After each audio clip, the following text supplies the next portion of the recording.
Hello, my name is Usha and welcome to the second part of our series Taxation of Share Market Income.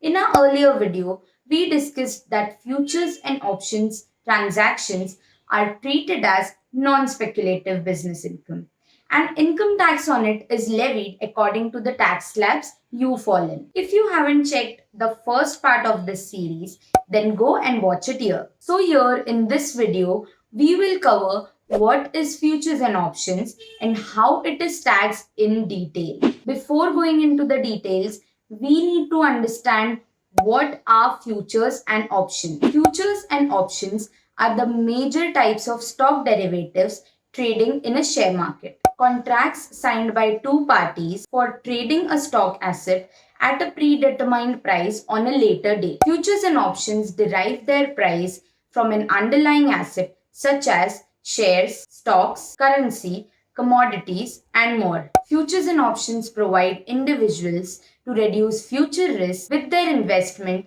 at predetermined prices. Now, let us understand the key difference between futures and options. Futures contracts create an obligation to buy and sell physical goods at a future date. An options contract create the right but not the obligation to do the same. Under options contract, you can buy and sell. Right to buy all the call options and right to sell all the put options depending upon the market movement. To participate in options, one has to pay a premium for the right to end result. But with future contracts, one pays or receives a small down payment towards the end result. The level of risk in futures is high, whereas options carry limited risk. The execution of the future contracts can only be done on the pre-decided dates, whereas options contracts require the performance to be done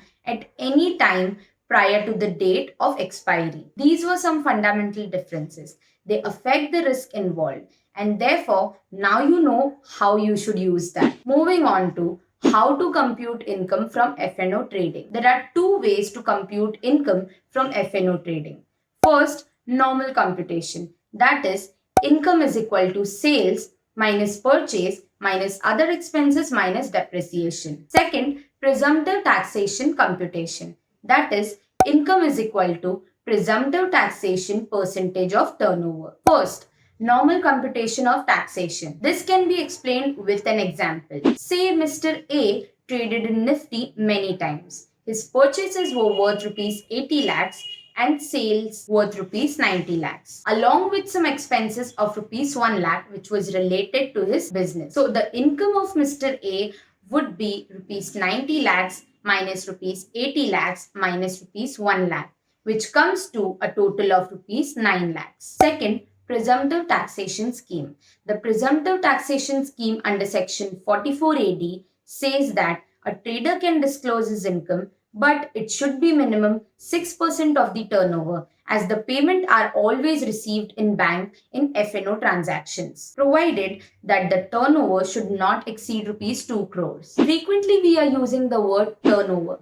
You might be thinking it's the same meaning in F&O trading too, but it's not. In the case of F&O trading, as the value of contracts traded is huge, the manner of turnover computation is bit different. So let's understand how to compute turnover in respect of F&O transactions. While determining the turnover from F&O, the following factors are taken into consideration. Turnover of F&O is calculated based on the absolute value of profit and loss. No matter if it is loss or profit, both the amounts have to be added up, adding premium received on sale of options if any, and when a reverse trade is entered, then the difference thereon should also form a part of the turnover.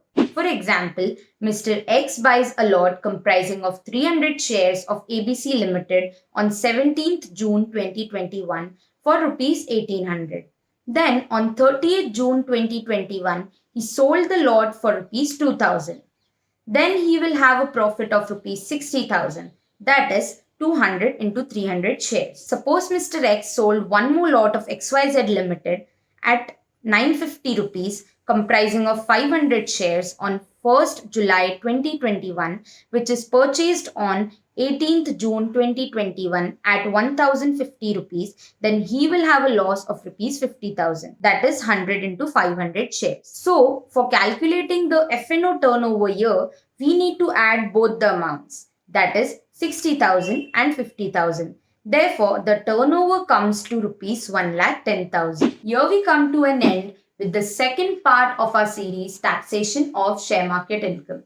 Like, share and subscribe to our channel for more such videos. Let us know in the comments below if you have any queries. We will try to resolve them for you. Until then, goodbye.